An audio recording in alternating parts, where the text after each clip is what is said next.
बड़ी खबर ये आ रही है इस टाइम पे, ब्रेकिंग न्यूज आपके साथ लेके ये जुड़ रहे हैं कि आईपीएल 2024 की डेट्स 15 मार्च से 20 मार्च के बीच में शुरू हो सकता है आईपीएल 2024 और एंड होगा मिड मई में, क्योंकि आपको पता है कि जून से शुरू है T20 वर्ल्ड कप। फिर से बता दूं, मिड मार्च मतलब 15 से 20 मार्च के आसपास शुरू हो जाएगा आईपीएल 2024, खत्म होगा मिड मई में, मई 2024, और जून में आपको पता है कि फिर तैयारी कमर कस लीजिए वेस्ट इंडीज और यूएसए की for the T20 world cup. लेकिन बड़ी सारी बातें आज आपसे करनी है। ये शो पता नहीं कितना लंबा चलेगा, लेकिन चलेगा जब तक पूरी बात नहीं होगी, आज शो खत्म नहीं होगा। क्योंकि अब क्या है ना, बड़ी सारी ट्रेड रूमर्स आ गई हैं।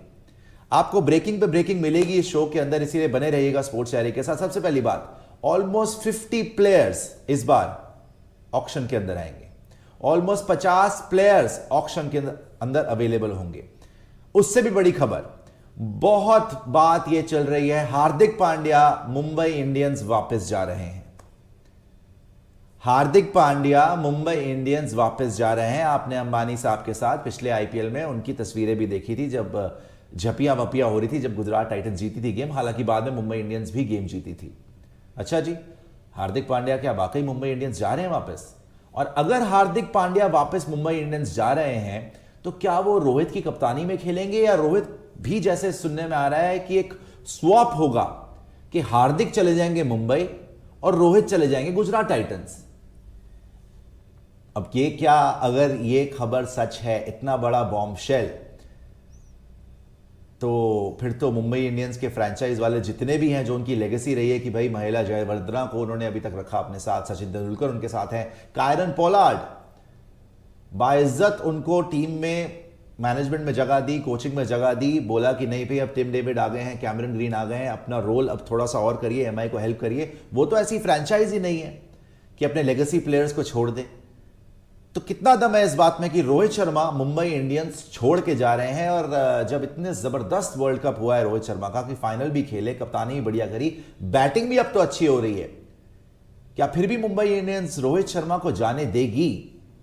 ये बहुत बड़ा सवाल है। हालांकि हार्दिक पांड्या का मुंबई इंडियंस आना तो मतलब रूमर्स, ऐसे रूमर्स क्या, बहुत सारे लोग तो ये बोल रहे हैं कि नहीं भैया कंफर्म ही हो गया, कंफर्म ही हो गया, हार्दिक पांड्या तो मुंबई इंडियंस जा रहा है, हार्दिक पांड्या तो मुंबई इंडियंस जाना है। हार्दिक पांड्या जिसको गुजरात टाइटंस ने कप्तान बनाया, गुजरात जीती भी टाइटल, उसके बाद फाइनल भी खेली अहमदाबाद में, दोबारा सीएसके से हार जरूर गई, लेकिन क्या जबरदस्त एक गुजरात टाइटंस की टीम है। क्या वाकई में अमानी साहब के प्रेम के लिए बोल लीजिए, मुंबई इंडियंस के प्रेम के लिए बोल लीजिए, क्या हार्दिक पांड्या वापस जाएंगे? और जैसे मैंने शुरू में आपको बोला, हार्दिक पांड्या क्या तैयार है मुंबई इंडियंस में रोहित शर्मा की कप्तानी में खेलने के लिए, या फिर मुंबई इंडियंस उनको बोल रही है कि नहीं आप आइए, आप ही कप्तान रहेंगे?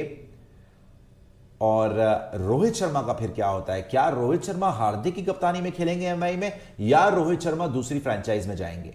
ये पूरी विस्तार से आज बात होगी, बिकॉज ये सबसे बड़ा हॉट टॉपिक चल रहा है कि इनका क्या होगा।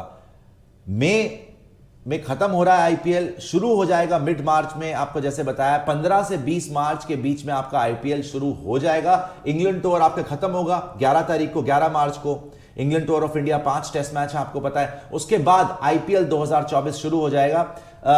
लेकिन शुरू होने से पहले जो सारी की सारी ट्रेड की बातें हैं, आपने थोड़ी दिन पहले सुना होगा कि देवदत्त पडिक्कल चले गए हैं, देवदत्त पडिक्कल चले गए हैं लखनऊ, आवेश खान चले गए हैं राजस्थान रॉयल्स। ये ट्रेड आपने सुन लिया। आपने सुना होगा कि दिल्ली कैपिटल्स रिलीज कर रही है पृथ्वी शॉ को, दिल्ली कैपिटल्स रिलीज कर रही है मनीष पांडे को। आपने सुना होगा कि सीएसके ने बेन स्टोक्स को छोड़ दिया, अंबती रायडू वैसे ही छोड़ चुके हैं सीएसके। तो सीएसके का भी जो पर्स था वो काफी भारी भरकम हो चुका है ना? सीएसके का पर्स काफी भारी भरकम हो चुका है। केकेआर में बहुत खबरें आ रही है भैया, केकेआर में लगातार खबरें आ रही हैं कि केकेआर एक नहीं 3-4 प्लेयर को रिलीज कर रहा है। और स्पेशली ये याद रखिएगा, गौतम गंभीर को वापस लाना केकेआर में एक बहुत बड़ी मूव है। क्योंकि गौतम गंभीर फ्रैंचाइज में वापस आके पूरी काया पलट करने की कोशिश करेंगे। लखनऊ में भी बहुत अच्छे उन्होंने वहां पर रिजल्ट्स दिए थे जब वो रवि बिश्नोई जैसे प्लेयर्स को लाए। निकोलस पूरन पे उन्होंने दाव लगाया, उन्होंने बढ़िया किया। मोहसिन खान, उन्होंने सारी की सारी लखनऊ की फ्रैंचाइज की जो टीम बनाई थी, लगातार 2 प्लेऑफ खेल गई अपने पहले 2 साल में। तो वो भी गौतम गंभीर को बहुत श्रेय जाता है। इसीलिए जैसे ही गौतम गंभीर अब केकेआर ज्वाइन कर लिया उन्होंने, शाहरुख खान ने भी आपको बता दिया है कि भैया गौतम गंभीर वापस आ गए, घर वापसी उनकी हो गई है। लेकिन गौतम गंभीर का एक ही टारगेट है, क्योंकि केकेआर ने उनके जाने के बाद, जब से वो कप्तान थे, ट्रॉफी नहीं उठाई है। इसलिए एक ही मिशन अब केकेआर के लिए, गौतम गंभीर के लिए, कि ट्रॉफी उठानी है। तो वहां से भी 3-4 प्लेयर्स का, including Shardul Thakur, tata bye bye होने के लिए आप तैयार हो जाइए। वहां से भी प्लेयर्स, 3-4 प्लेयर्स को रिलीज करने की रूमर्स चल रही हैं और बड़ी रिपोर्ट्स आ रही हैं कि केकेआर अपने 3-4 प्लेयर्स को निकाल सकती है। दिल्ली कैपिटल्स अपने 3-4 प्लेयर्स को ऑलरेडी तैयार हो चुके हैं निकालने के लिए। सरफराज अहमद का नाम आ चुका है, सरफराज अहमद को बोल रहे हैं कि निकाल रहे हैं। हालांकि अभी भी दिल्ली कैपिटल्स जो है अपनी अंडर रैप्स रख रही है कि किसको निकालना है, किसको नहीं निकालना है। सीएसके में क्या होगा? सीएसके किसको टारगेट कर रही है? बेन स्टोक्स चले जाएंगे, अंबती रायडू रिटायर कर चुके हैं। सीएसके का नेक्स्ट कैप्टन कौन होगा? सीएसके किसको टारगेट करेगी? अभी रेनिंग डिफेंडिंग चैंपियन तो सीएसके है ना बॉस।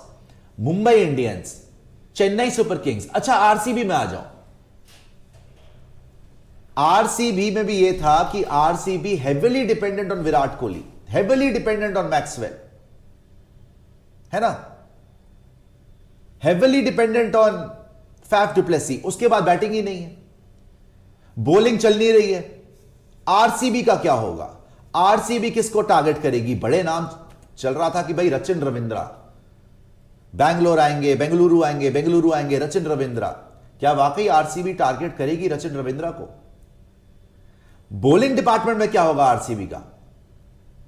ये सारी बात, अभी तो शो शुरू ही नहीं हुआ, मैं आपको सिर्फ भूमिका बांध रहा हूं कि सारी बात करेंगे, डिटेल में करेंगे आज। ये करेंगे किस टीम का कितना पर्स बाकी है। देखो भाई, हवा में बातें नहीं होंगी, गप्पे लड़ाने के लिए तो पूरी जिंदगी पड़ी है, वो तो आपके साथ लड़ाते ही हैं। लेकिन हम बात करेंगे आज स्टैट्स पे, कितना पर्स बचा हुआ है सारी टीम्स का, कौन से प्लेयर्स टीम रिलीज कर रही है, उसके बाद कितना पैसा बच जाएगा, कौन से प्लेयर्स को ऑक्शन में टीम्स टारगेट कर सकती हैं। भाई, किसको ओपनर चाहिए, किसको ऑलराउंडर चाहिए, किसको बॉलर चाहिए, किसको फास्ट बॉलर चाहिए, किसको स्पिनर चाहिए, सारी बात होगी। हमने बात अभी थोड़ी थोड़ी करी मुंबई इंडियंस की, सीएसके की, हमने बात करी आरसीबी की, हमने थोड़ी बात करी केकेआर की, हमने थोड़ी बात करी दिल्ली कैपिटल्स की। पंजाब का क्या होगा?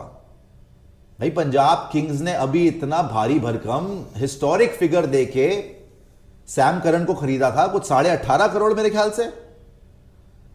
तो भाई, अब तो एक सीजन के बाद तो ये हो रहा है कि शायद टाटा बाय बाय हो जाए सैम करन का भी। परफॉर्मेंस तो इतनी खास आई नहीं, हां कप्तान थे तो परफॉर्मेंस थी।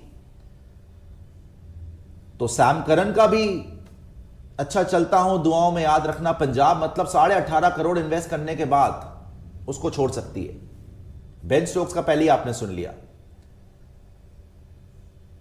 एसआरएच का क्या होगा? एसआरएच मतलब एक होता है ना कि मतलब एक तो बुरा है, एक है वाहियात।